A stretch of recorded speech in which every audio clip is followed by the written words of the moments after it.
I'm Allie, I'm Deb. and we're the host of Connected Conversations, the podcast to help you find more ease, flow, and harmony in your life.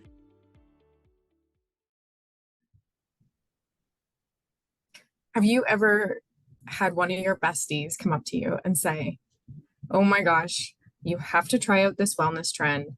I'm going full force."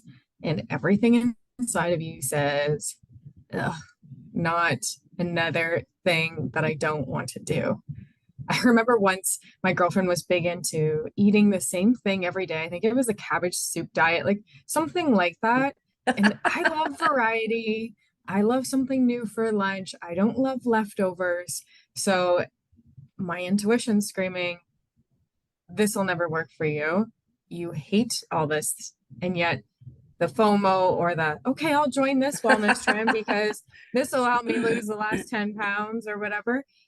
Today, if this resonates, if you have ever had yourself just go full force into this, you see something in marketing and you're like, oh my gosh, Beachbody workout, I'm with you, or whatever it is.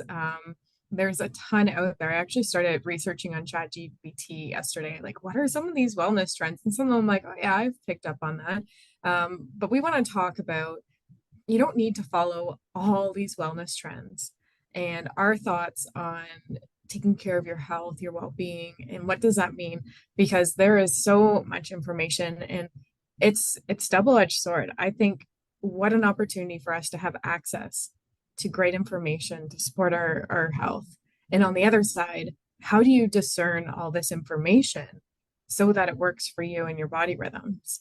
So Deb, what do you feel about all wellness trends? I'd love to hear. Yeah, I'm all about trying new things. And I think, like you, if it feels right to me. And it's so funny you talk about cabbage soup because my girlfriend was talking about this cabbage soup diet. So I made a batch, but like you, I I don't love cabbage soup. So like why did I try it? And then I ended up throwing like a bunch out. So I also don't like waste. So I did try it. It didn't feel right to me. I don't know why I didn't follow my own intuition. I think fine. I'm about trying new things though. Like I'm willing to try new things. And if it feels right, like you say, then maybe I'll add it into my routine. I don't want to eat the same thing every day either. I'm a foodie. Um, but I do know that consistency, small doses of the things that feel good to me and being consistent with them. So I think like for me, we've talked about this before, meditation, journaling, exercise, all something that are really important to me. But yeah, there's like not to like bang on Beachbody, but I see it all the time. Like, the different fitness groups or like I bought a Peloton. I actually really love it, but it's the new fad. It's the Peloton fad where I actually really enjoy running too. So it's finding what works for me in any situation and maybe trying something new and seeing how I want to incorporate it. Um, but I wouldn't say don't try something because you are fearful of getting out of your comfort zone. So I think there's a balance there, right? Like you can try new things, but there is so much information out there. It's almost information overload. Like there's float therapy, which I want to try. Which I would like to try, but there's just so many, like there's the salt caves. Have you ever done one of those? I just did one last week and it was incredible. Was it? Oh my gosh. Hmm. See, like I want to try that too. So I'm willing to try new things, but I think you have to find what works for you. I know like we have said many times, like meditation is something that I believe and scientifically proven to enhance your life. So if you maybe don't think meditation is for you, maybe try, different breathing techniques or just taking 5 minutes a day just to get quiet and not necessarily in a meditative state. But I don't know. What do you think? Like you're always you like to try new things. I do. I really do. And following the trends versus listening to your body, I think are two different things. And it's tough because if you know that there's seriously something wrong with your health, like you have major anxiety, and I feel like the world has a lot of anxiety and depression and Mm-hmm. so many things. Like we are inundated every day. So if you're unwilling to do anything because you don't want to follow the trends, and you're not supporting your health at all, I think that's a different conversation. Though, if you're going from like, I have to be vegan, so I have to go keto, I have to go vegetarian, I can only have plant-based, I have to have raw, it's really taking a step back and looking at the root of it. How do you want to nourish your body? You don't have to follow all the trends to fit in with your latest and greatest creator that's doing it. Yes, take the information and speak to your healthcare practitioner or nutritionist and look at your body. Like, what do you really need? Because if your glucose levels are really high, yeah, maybe taking that detox from carbs and different things would be great. However, carbs also are good for our body. So I don't think it's necessarily, again, you have to do all of these trends. And that's where I want to really make the point across, because that alone can be exhausting. It can be stressful on your body because you're so caught up with learning all of the things, doing all the things right. And that is stressful on your body. I I have to love eat that. at certain times, that I can only have this much. Like, already me thinking about that is stressing. Where do I get the ingredients? How do I cook? What about my family?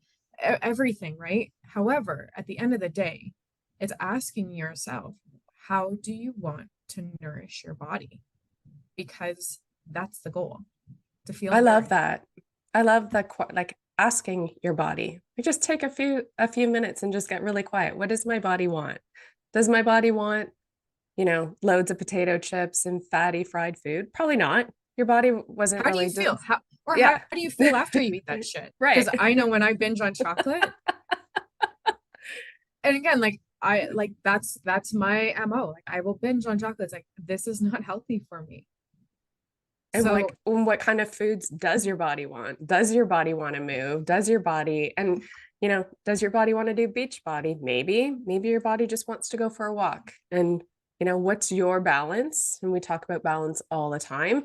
I think it's just getting really honest with yourself and asking yourself some questions. How do I want to show up? How do I want to feel? And what does my body need to be able to sustain something like that? And what is something that I can, or what is a routine that I can be consistent with on a going forward basis? I think those are all important questions. And it doesn't have to be, you're right, the keto, the I don't know, cabbage soup, the whatever, whatever the new trend is. I don't know what the newest, latest, and greatest is, but I think there's a balance. You know what your body wants. You know how you feel after you have a good smoothie or something versus a bag of potato chips. mm, I just got back from vacation where it's like food overload, I actually think I managed it quite well, but it just like when you have so much, and we're in this like society where like it's like supersize everything, you know, it's having a balance. Like, it doesn't mean that you can't have chips, but you need the whole bag. Maybe you can just have a couple and just be satisfied in that. I think like portion sizes in general are just like out of control. mm-hmm. And you were It's always taught like I don't know, like finish everything on your plate. Well, please don't finish everything on your plate if you don't feel like it. Like, you don't have to. I know that, I hate food waste as well, but just because the waitress or, your mom brings you this big plate of food does not mean you have to eat it. I think that's another wellness trend. You actually don't have to finish everything on your plate. Yeah, and there's mindful eating. There's like the whole nutrition is boggling. And I feel for myself when I was allowing myself just to appreciate food and eat food and nourish it. I have friends who are like, how did you lose 20 pounds? Because I've seen you eat, and you're definitely not, again, someone who's weighing things or being ultra specific with what I'm doing. And it really came down to like appreciating the food in front of me and knowing that it's nourishing my body Mm-hmm. and loving my body. And I could come back to everything. I have a client who has struggled, and she has gone on every single wellness trend for workouts, bought all the things, and gotten full in, and then hit the wall. And right now she is loving waking up at 5:30 in the morning and going to yoga. And she's like, this has been life changing. So again, like you could do Amazing. all of the things, and if it's like full steam and then you hit the wall, again, listen to your body.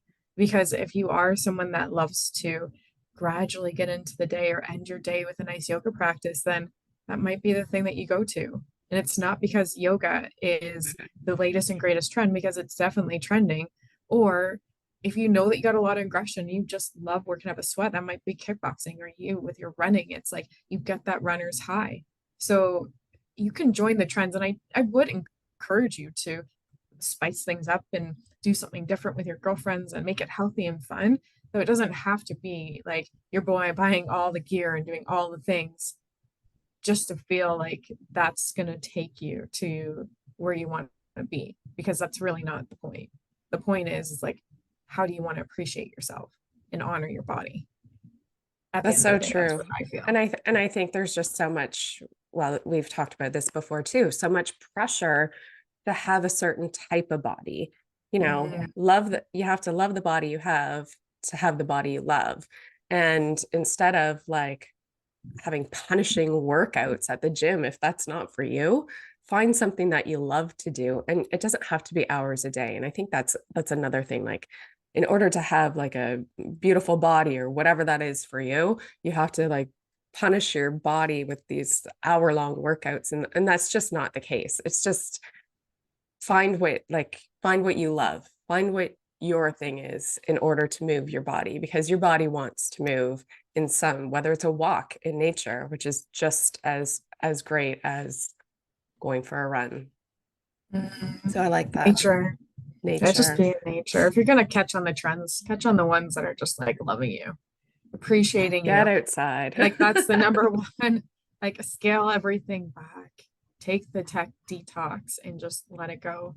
However, I truly think like these wellness trends are really great. Like look at the marketing messages and look what's going on, and allow yourself to discern like, would this fit my lifestyle? Would I enjoy it? How stressed am I going to be doing it? And move forward with your education, and not because you feel pressured into it. And I think with the world of coaches, coaches are incredible. I will always be an advocate for coaches, not just because I am a coach. However, I've gotten results by me investing in the coaches. And Absolutely. when friends and family are like, oh my goodness, how did you really transform your life? Well, I invested. However, I am not investing in coaches that do not feel like they're with me or they're pressuring, because again, that's for me, it's like, okay, am I doing this because it's going to be a right in alignment, or am I doing this because I feel like I have to, and I feel this pressure from somewhere else that doesn't sit right? And you have those choices. There's so many people out there, and I think when you say stop, get quiet and listen and ask, like, okay, send me someone great that will help me with these, and you might be pleasantly surprised with who comes into your life.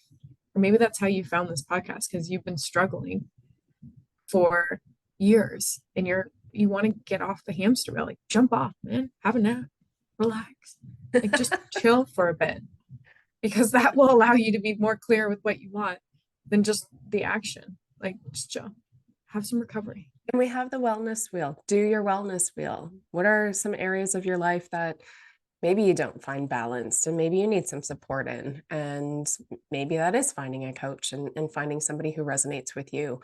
But whatever that is for you, take some action towards it. You don't have to settle for mediocrity.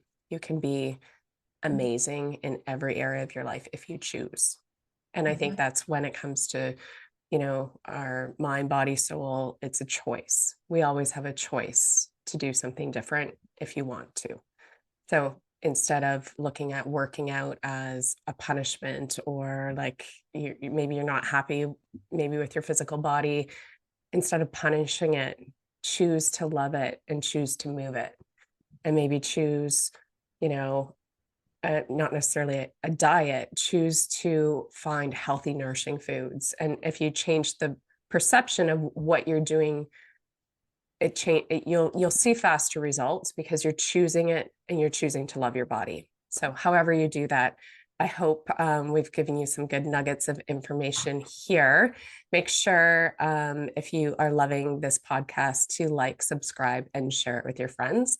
And we will be back on Monday to kickstart your week, or I will be. Allie's taking her birthday off, which is amazing. So I will be with you on Monday to kickstart your week, and we will be back next Thursday with another episode of Connected Conversations. Thanks for listening. If you enjoyed the show, please share with your friends and rate and recommend on iTunes or Spotify or wherever you get your podcasts. There will be links to more great resources in the description.